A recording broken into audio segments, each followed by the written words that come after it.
I mentioned it before, but the two things that we enjoy the most while we're traveling, well, maybe number one, me more so, is to go and find really great places to take photos and to capture beautiful footage.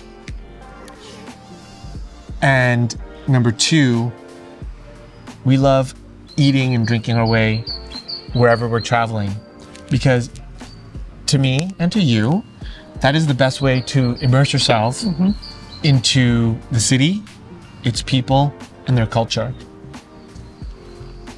Now, when we were in Porto on our workation, one of my favorite videos that we made was the Porto food tour.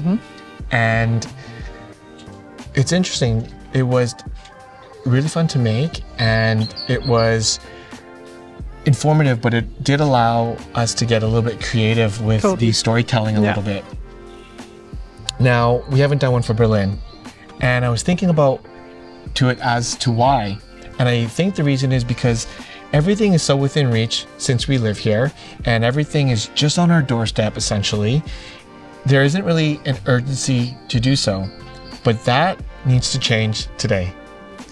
You'll see Berlin has 12 districts, so there's no way that we're gonna be able to cover the whole city and the entire restaurant scene. So what we're focusing on today is a grab-and-go edition. And in terms of the areas that we'll be in, we're focusing on 3 areas that we often frequent and that we also think that tourists might find themselves in. So those are Mitte, Prenzlauer Berg, and Kreuzberg. Right. I think when you visit the city for the very first time, it is going to feel very overwhelming, or even if you moved here recently, you'll find it overwhelming because, as Kat said, it is just massive. And the areas that she mentioned are the ones that have typically the monuments and the biggest tourist attractions and the places where people are going to want to take photos. But there's also a little bit of buzz, especially in the Kreuzberg area. And so when you're out exploring this massive city, you're gonna realize really quick that it sometimes takes you 30 minutes to get from one place to another. So you're gonna need some really good grab and go options. So here are our favorite recommendations. So let's go. First up is Konopkes, a legendary imbiss that's been posted up under the Eberswalder Straße U-Bahn since 1930. Konopkes is a Berlin legend for currywurst. It's where generations of locals and tourists alike queue up for that spicy sweet ketchup over sausage. How was that first bite of the fry? Very good. They're that very specific currywurst hummus fry. They're just so good. And you were saying these fries are very specific to these imbisses. Yeah, and the seasoning, especially, I find on them, is very specific, and the mayo. You were saying though that the ketchup in Una is a little different. So where she's from is West Germany. Yeah. And the ketchup is a little different. So this is ketchup with curry powder, and we have more of a curry sauce where the curry powder is integrated into the ketchup. Yeah. So it's a little bit different, and you prefer the other one. Yeah. And I actually prefer this one because I like to be able to control how much ketchup flavor or curry flavor. Let's try the actual sausage. Try this one. Cheers. Cheers. Delicious. It is really good. It's like that crispy outer skin layer, neutral flavor, but full flavor. Yeah. And then you have the ketchup, curry ketchup, and then the seasoning on the fries with mayo. Because in Germany, where there's fries, there's mayo. Yes.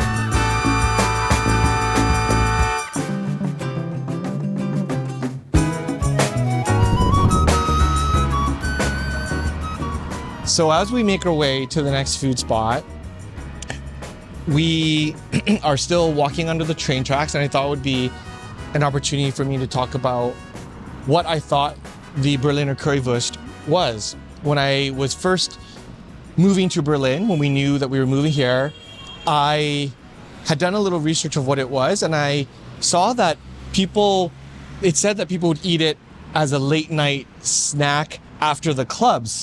that's not really the case, because for me, what I imagined it would be similar to New York City or something like that, or LA, or even in Canada, when you leave the club, you see a hot dog cart and you eat that. But I find that mainly the traditional places especially are only open for lunch. Like Knopkes is open for lunch, one around the corner from our house is open for lunch. Yeah, and there's only a few late night places that are open into the evening, but never till like 2 or 3 a.m. I found. So anyways, that was Knopkes. If you want a place and they're only open till 6 p.m. So if you want another location that's open a little bit later that we also frequent quite often, it's Curry 61, and it's in Hakkaschemaakt. And there's really cool because why? There's like a window, right, Kat? Yeah, there's a window. You can see how they make the currywurst, and they also ask you if you want it with the skin or without the skin. Yeah, so if you're someone who doesn't like that outer layer of a sausage, they give you that option. I find that they're both pretty good, but this Knopke one's under the train station just got like this. I mean, it's been around forever, so there's just like a really cool vibe about it. This next spot that we're going to is also under a U-Bahn station. Now, Berlin has many fried chicken spots, but this one here might be one of the oldest ones, but it's definitely in one of the most quirky spots. Hidden in a quirky location is Guten Tag, a place that keeps things simple but delicious. Crispy Korean fried chicken paired with a variety of sauces, kimchi, and fries. I love when places give you the option to get it with sauce and without sauce. The sauce version that I got is the chili sauce, because I always find with the Korean fried chicken, I prefer a spicier version. And they also have the classic soy garlic as well. What's another place that you could recommend for everybody? For Korean fried chicken? Yep. Angry chicken, maybe? Hakkaschemaakt. Again, Hakkaschemaakt. Yeah, so if you're in the area of Curry 60. And as a sidebar, these little toothpick things are so essential Yes. to German dining. Yeah. Ooh, one last thing before we stop this portion. This little weird building, you said you kind of knew what it was. I think it was maybe in the 1900s, a newsstand where they sold newspapers. Right, and then it got converted to a little food stall. Yeah, so under the train station, you get your newspaper and then you move on. If you know what these little circular booths are that got converted to a fast food joint, let us know in the comments. I want to know if Kat's right, which I think you're right.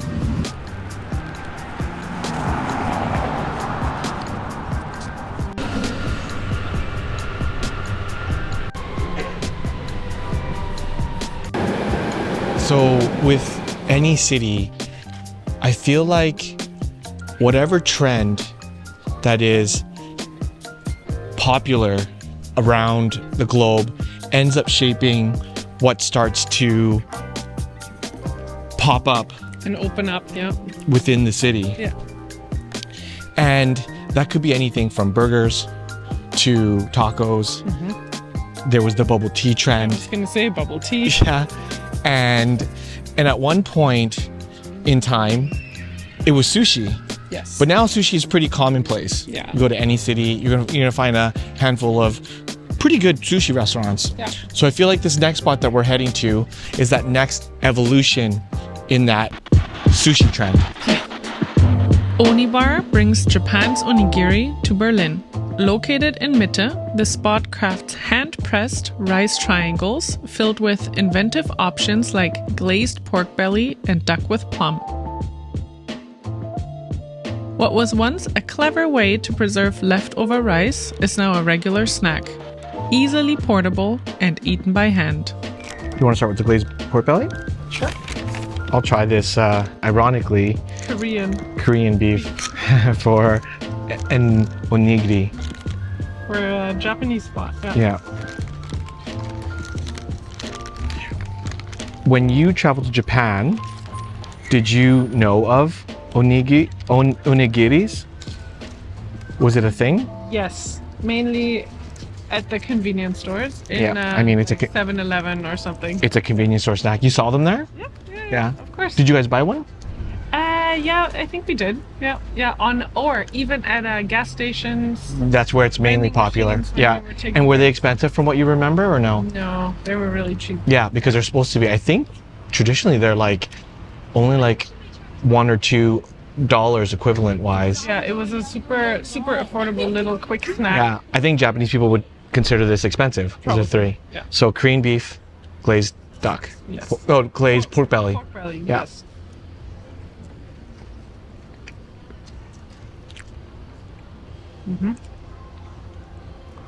This one never disappoints. This one has a spice to it that's perfect. In my opinion, he said that when you're ordering Yeah, it. he had to warn me. Because German people don't like spicy food. No. But this is so good. Shall we swap? Swap for a bite. This is probably one of the best ways to get a quick snack Yeah. when you are visiting the city Yeah. and you're just jumping from tourist attraction to tourist attraction. This is a nice quick stop. Yeah, and it's also in the shopping district, so if you get hungry while you're shopping. Yeah, it's a and it's great- on a quiet street. Yeah. So it's just perfect.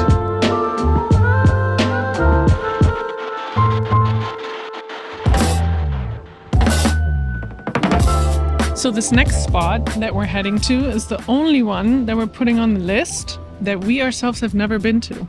It actually has been quite hyped, and I think the reason is because it's fairly different from anything else that's opened up in the last few years here in Berlin, let alone Germany. And it's available. Exactly, and you'll see why in a second, and we'll explain it after we've tried it. Romeo is Berlin's latest sandwich hotspot. They serve cold and warm sandwiches that give you serious New York-style deli vibes. It's quickly become popular for bringing something novel to the city. Sandwiches that are packed with flavor and made to fill you up, unlike the usual single-slice approach you'll find around Germany.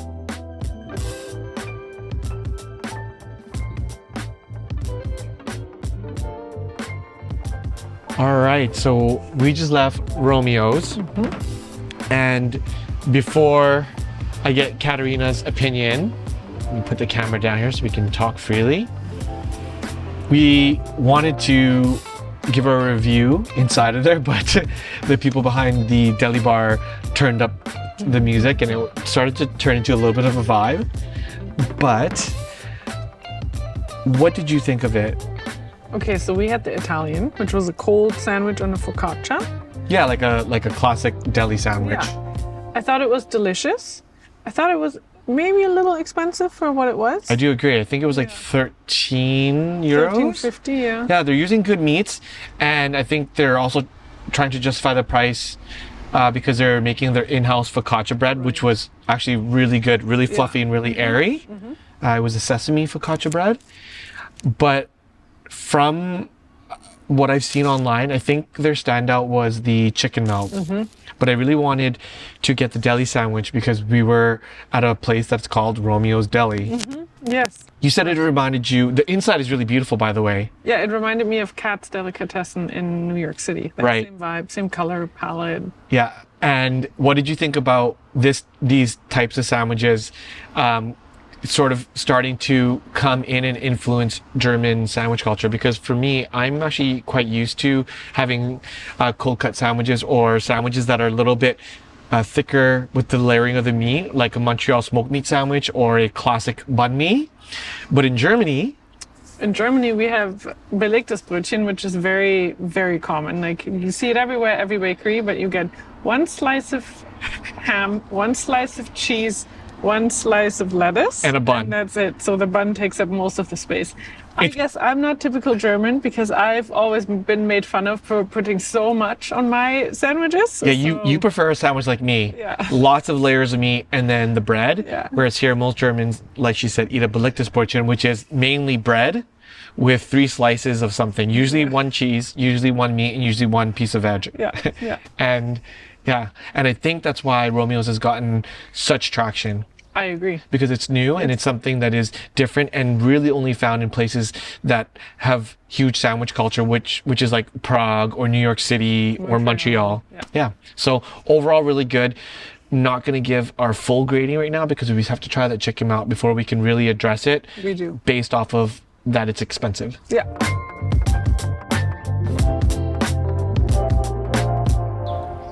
Give me the shot, Michael. Oh shit! Banh Mi Stable took banh mi and made it cooler in Berlin. They brought in the heo kwai, a crispy pork belly version, while still offering other classics like lemongrass chicken and tofu. Crispy baguette, tangy fillings, simple, fast, and totally worth your time. Growing up with Vietnamese parents, I am very familiar with eating banh mi. And over the years, I've introduced you to banh mi. Yeah. And so Banh Mi Stable has kind of become one of our favorites in the city, even though now there's a lot of them showing up. Right, yeah, especially in the last year, I find. Yeah. What do you think about the banh mi's over here versus the ones that I introduced you to back in Canada? I find the ones here, they experiment maybe a bit more. Yeah. And I would say what you've shown me in Calgary was the very classic ones. Yeah, pretty classic here. The cold cut meats is usually more of like the classic style. Yeah. And so if you want that, there's one place in Berlin that I can recommend. It's called Banh Mi Coco. Mm-hmm. And the one that Banh Mi Stable that kind of blew them up is the Banh Mi Heo Kwai, which is crispy pork belly. Yes. And it's actually quite delicious. It is. Oh, I don't know if the mic will catch that, but let me do a bite.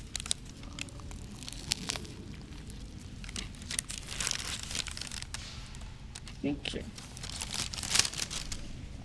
Okay, so we had to walk a little bit to get out of the crowd, but the bun is usually a lot more crispy. Crispy, yeah.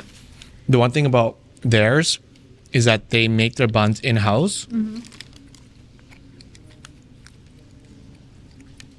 And they're that like more narrow, thinner styles, right? They're more narrow and thinner. Yeah. A nice crust on the outside and soft on the inside, which is good.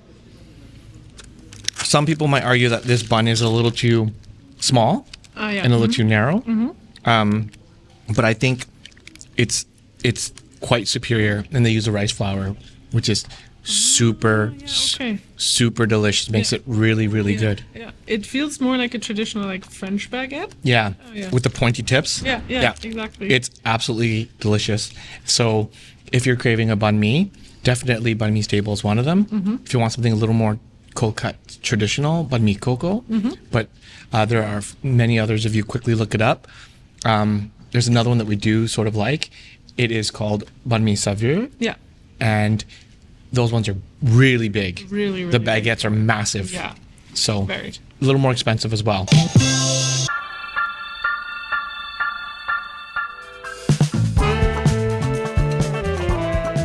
What began as a pop-up has evolved into a brick-and-mortar place situated near Rosenthaler Platz in Mitte. Birds in the Kitchen serves up juicy buttermilk chicken sandwiches, chicken tenders, and fries. The consensus in the city is that it's really good.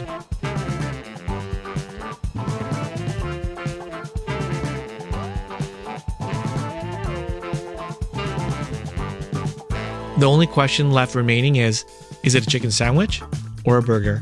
What do you think, Kat? Very good. Katerina doesn't always love fried chicken sandwiches, but this is probably one of the best ones that we've had in a long time. It's also nice because of all the veggies. It's very tangy. Yeah. I appreciate that. It's really good, but it's also a little pricey.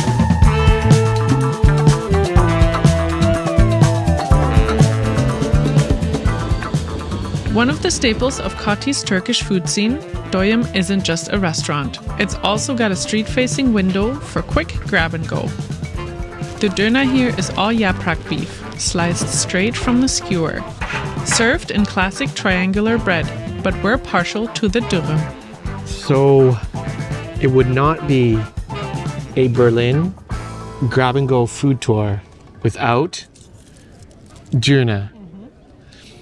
I remember when I was telling people that I was moving to Berlin, one of the very first things they said to me is, when you get there, you need to eat a kebab, right? Yeah. And you're very familiar with this. Yeah. I actually think this is the true late night food. So a lot of people get the traditional triangular bread, but Katerina and I love the dürüm, which is the flat bread. So.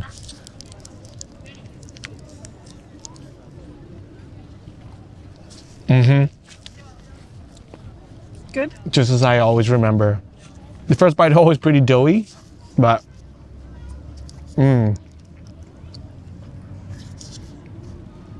Their meat is delicious. All right, so now it's Katerina's turn to have her bites. Really good. It's been about a year since we've had it, right? Yeah, when our friends from Canada came to visit. And all of them loved it so much because even though we have donair in Canada, we don't really have the donair like this. Yeah. And some of our friends loved it so much they asked us to take them back. If you're in Berlin, you need to eat a kebab or try one. Definitely. And even though there's other ones that are going to be mentioned, Doyum consistently makes sort of the maybe top 5. I would say so, yeah. So if you have the opportunity to, definitely try theirs.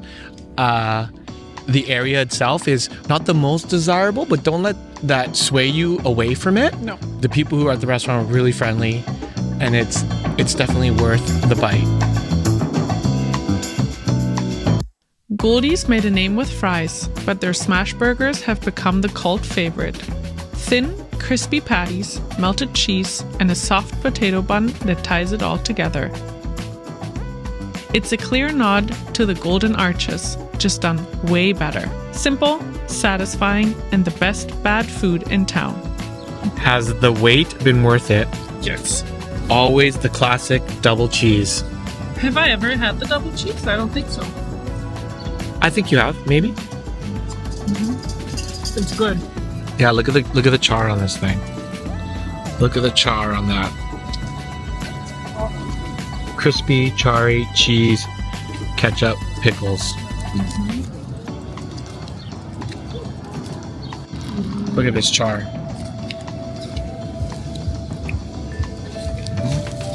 Perfection. Somehow Goldie's has reached a little bit of a cult status. Yeah. Not just within Berlin, but beyond, because even when we were in line, there were some French guys behind us getting ready to order. And it's happened multiple times where we've been in line getting ready to order, and people who have been visiting the city roll up and they're like, they couldn't wait to eat it because it is a really good burger. It's super delicious and it's super consistent. Yeah. Because like I said, there are many other smash burger places within the city, but they're not always consistent. Sometimes they're a hit and sometimes they're a complete miss.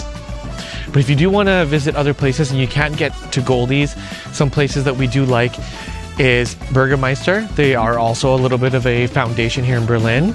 On a really good day, they are absolutely incredible. They do have some missed days, but if you go there and get the Fleischmeister. Yeah.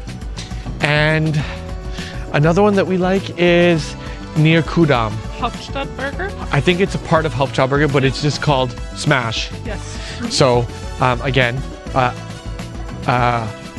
other recommended places will be put up on the screen as well.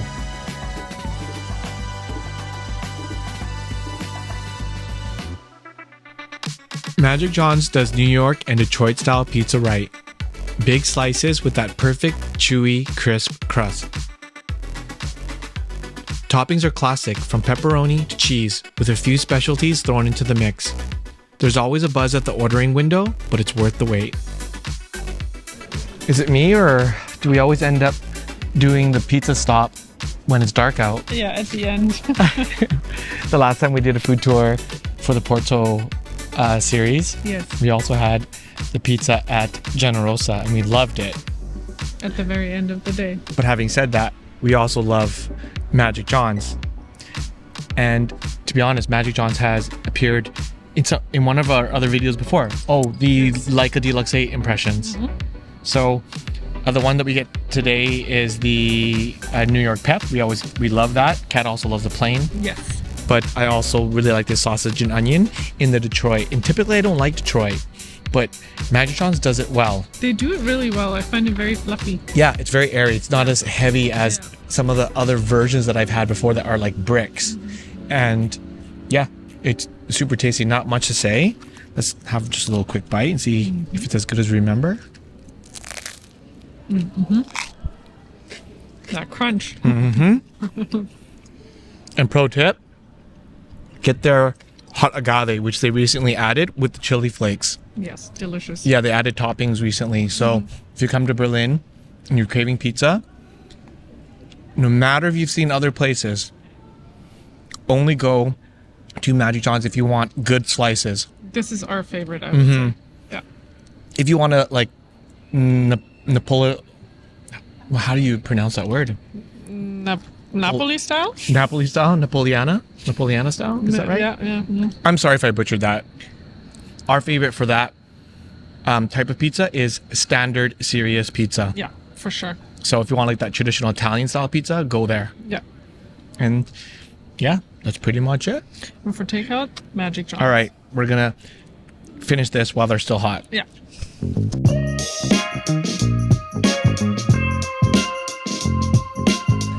And we've made it to the very end of our grab and go Berlin food tour.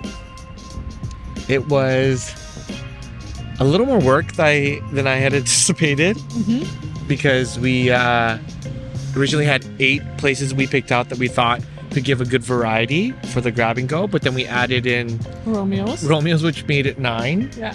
And as we said at the beginning, Berlin is simply just a very large city.